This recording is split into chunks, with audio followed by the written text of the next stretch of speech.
Baik, assalamualaikum warahmatullahi wabarakatuh. Halo teman-teman, berjumpa lagi dengan saya Bagas Nur Febrian. Gimana nih kabarnya teman-teman? Semoga sehat selalu ya. Oke, baik, pada kesempatan kali ini saya akan membahas mengenai teori-teori kepemimpinan. Nah, yang akan kita bahas yaitu ada 6 teori kepemimpinan. Yang pertama yaitu ada teori karismatik, yang kedua yaitu ada teori abdi, yang ketiga yaitu ada teori birokrasi, yang keempat yaitu ada teori spiritual, dan yang kelima yaitu ada teori autentik, dan yang terakhir yaitu ada teori diri sendiri. Yang pertama kita akan membahas mengenai teori karismatik. Nah, menurut Max Weber, seorang sosiolog, ia mendefinisikan karisma yang berasal dari bahasa Yunani yang berarti anugerah sebagai suatu sifat tertentu dari seseorang yang membedakan mereka dari orang kebanyakan dan biasanya dipandang sebagai kemampuan atau kualitas supernatural manusia super atau paling tidak daya-daya istimewa. Kemampuan-kemampuan ini tidak dimiliki oleh orang biasa, tetapi dianggap sebagai kekuatan yang bersumber dari Sang Ilahi. Dan berdasarkan hal ini, seseorang kemudian dianggap sebagai seorang pemimpin.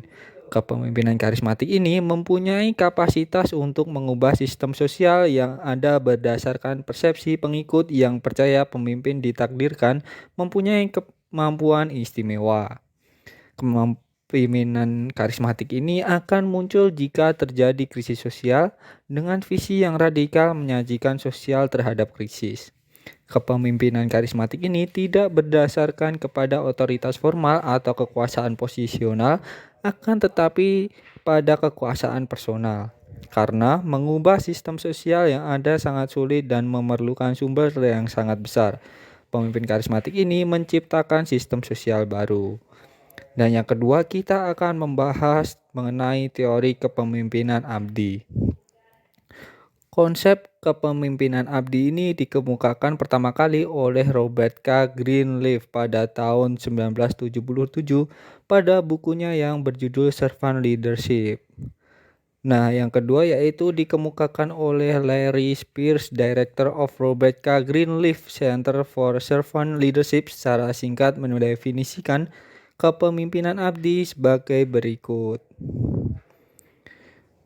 A new kind of leadership model, a model which puts serving others as the number one priority. Servant leadership emphasizes increased service to others, a holistic approach to work, promoting a sense of community and sharing of power in decision making. Definisi tersebut berisi sejumlah istilah yang perlu dijelaskan secara lebih lanjut. Yang pertama, kepemimpinan abdi merupakan layanan kepada orang lain atau serving others. Kepemimpinan abdi dimulai ketika seseorang memimpin memikul posisi sebagai abdi dalam interaksi dengan para pengikutnya. Yang kedua yaitu pendekatan holistik kepada pekerjaan atau holistic approach to work. Kepemimpinan abdi percaya pekerjaan ada untuk orang dan orang ada untuk pekerjaan. Yang ketiga yaitu mempromosikan perasaan masyarakat atau promoting a sense of community. Kepemimpinan abdi menyatakan kehilangan masyarakat dalam masyarakat modern dalam bentuk kehilangan pengetahuan.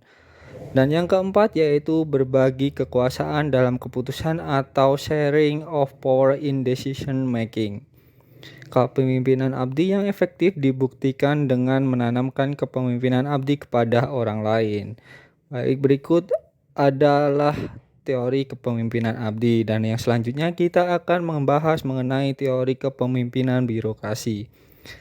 Pengertian birokrasi yaitu berasal dari Prancis yang berasal dari kata bureau yang berarti meja tulis dan ruangan kerja di mana para pegawai bekerja.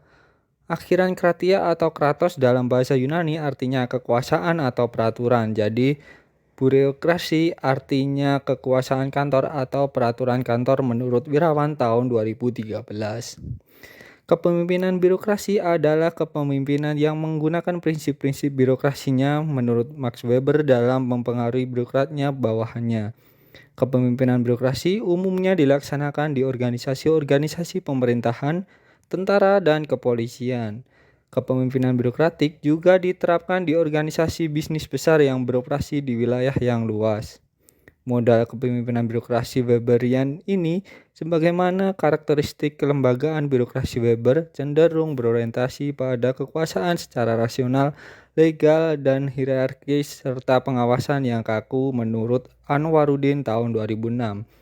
Di samping itu, James McGregor Burns pada tahun 1978 dan selanjutnya Bernard M. Bass pada tahun 1985 menambahkan bahwa kepemimpinan birokrasi seperti transaksi antara kekuasaan dan loyalitas pegawai. Dan berikut yaitu ada karakteristik kepemimpinan birokrasi menurut Wirawan tahun 2013. Yang pertama yaitu adanya pemimpin tertinggi, pemegang kekuasaan tertinggi misalnya presiden, panglima tertinggi, kepala polisian, yang menduduki jabatan tersebut karena dipilih atau diangkat secara sah. Dan yang kedua yaitu ada kepemimpinan birokrasi dilaksanakan berdasarkan ketentuan yang ditetapkan dalam Undang-Undang Dasar, undang-undang, dan semua peraturan pelaksanaannya. Dan yang ketiga yaitu karena fungsi, tugas, dan aktivitas sangat banyak disusun sistem pendelegasian kekuasaan dalam bentuk struktur organisasi hierarkis, misalnya pejabat eselon 1, eselon 2, eselon 3, dan sebagainya, yang mempunyai tugas dan fungsi tertentu. Dan yang selanjutnya, setiap birokrat wajib dan berdisiplin melaksanakan tugasnya yang ada dalam uraian tugasnya. Dan yang terakhir, ada sistem pengembangan karir dari para birokrat yang didasarkan pada senioritas, kompetensi, dan kinerja birokrat dalam hierarki. Yang keempat yaitu ada teori spiritual. Teori kepemimpinan spiritual ini pada awalnya adalah para misionaris, biarawan, pendeta, ulama, biksu yang berupaya mempengaruhi umatnya agar hidup di jalan Tuhan, Allah pencipta manusia dan alam semesta. Mereka memformulasi berbagai materi dan teknik berdakwah untuk menyiarkan agama. Istilah spiritualitas berakar pada kata bahasa Latin spiritus yang berarti nafas atau napas kehidupan. Nah, menurut Louis Wefray, definisi kepemimpinan spiritual meliputi nilai-nilai sikap dan perilaku yang diperlukan untuk secara intrinsik memotivasi diri sendiri dan orang lain sehingga mereka mempunyai rasa terus hidup spiritual melalui panggilan hidup dan keanggotaan sistem sosial. Kepemimpinan spiritual memerlukan yang pertama penciptaan suatu visi di mana para anggota organisasi mengalami suatu perasaan panggilan hidup dalam hal kehidupan mereka mempunyai makna dan membuat beda. Yang kedua, mengembangkan suatu budaya sosial atau organisasi berdasarkan para citra altruistik di mana para pemimpin dan para pengikut mempunyai perawatan, perhatian, dan apresiasi asli untuk diri sendiri dan orang lain, di mana memproduksi suatu rasa keanggotaan dan merasa dipahami dan dihargai menurut Wirawan tahun 2013. Dan yang kelima itu ada teori kepemimpinan autentik. Nah, menurut Aviolo, Lutans, dan Walumba, teori kepemimpinan autentik berarti pemimpin mereka yang secara mendalam menyadari bagaimana mereka berpikir dan berperilaku dan dipersepsikan oleh orang lain sebagai sadar akan perspektif nilai-nilai moral, pengetahuan, dan kekuatan-kekuatan untuk menyadari dari konteks dari mana mereka beroperasi dan yang percaya diri, penuh harapan, optimistik, ulet, dan karakteristik moral tinggi. Nah, pemimpin autentik ini adalah orang yang memiliki integritas paling tinggi dan berkomitmen terhadap daya tahan organisasi, memahami tujuan dan tetap dalam nilai-nilai asalnya, mampu membangun organisasi sesuai dengan kebutuhan stakeholder, serta memperhatikan pelayanan terhadap masyarakat menurut Dimovsky tahun 2012. Kepemimpinan otentik dan kesesuaian pekerja organisasi akan mempengaruhi komitmen organisasional Islami dengan dimediasi oleh kontrak psikologis Islami didasarkan pada asumsi bahwa pemimpin yang memiliki kejujuran, berintegritas, terbuka, membantu dalam promosi karir, mau mendengarkan keluhan bawahan, dan bersedia menerima kritik akan menumbuhkan perasaan implementasi kepada pimpinan otentik dan person organization fit. serta hubungan 147 terikat pada organisasi bagi bawahannya. Para anggota organisasi akan mempercayai pemimpin mereka yang selalu mengutamakan kepentingan bersama, kesejahteraan bersama, bahkan juga akan memperhatikan kemanfaatan bagi lingkungan di sekitar organisasi itu berada dalam setiap pengambilan keputusan.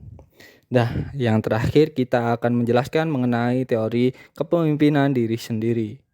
Teori kepemimpinan diri sendiri adalah proses mempengaruhi diri sendiri menurut Christopher Pinek dan Charles Simmons tahun 2010. Suatu proses di mana orang mencapai arahan diri sendiri dan memotivasi diri sendiri yang diperlukan untuk bertindak. Kepemimpinan diri sendiri terdiri dari strategi perilaku kognitif yang dirancang untuk mempengaruhi efektivitas personal. Strategi kepemimpinan diri sendiri umumnya dikelompokkan menjadi 3 kelompok. Strategi terfokus pada perilaku, strategi imbalan alami, dan strategi pola berpikir konstruktif. Strategi terfokus pada perilaku dilaksanakan untuk meninggikan kesadaran diri untuk memfasilitasi manajemen perilaku, terutama manajemen perilaku yang terkait dengan tugas-tugas yang dibutuhkan tapi tidak menyenangkan. Strategi ini meliputi observasi diri sendiri, penentuan tujuan diri, memberikan imbalan diri sendiri, menghukum diri sendiri, dan memberi petunjuk pada diri sendiri. Baik, itu tadi adalah penjelasan mengenai teori-teori kepemimpinan, yaitu ada 6. Yang pertama teori karismatik, yang kedua teori abdi, yang ketiga teori birokrasi, yang keempat teori spiritual, yang kelima yaitu ada teori autentik, dan yang keenam yaitu ada teori diri sendiri. Baik, mungkin cukup sekian materi yang dapat saya sampaikan. Apabila terdapat kekurangan maupun kesalahan, saya mohon maaf yang sebesar-besarnya. Terima kasih. Wassalamualaikum warahmatullahi wabarakatuh.